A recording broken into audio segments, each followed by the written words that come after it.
In Electude, when student need help from the teacher, or want to comment on the content, he or she can simply click on the bubble button beneath the question. Then type in the question or comment.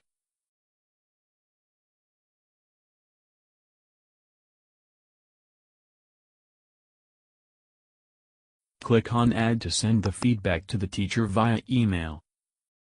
When the teacher receives the feedback, he or she can click on the link to view the module in the teacher account.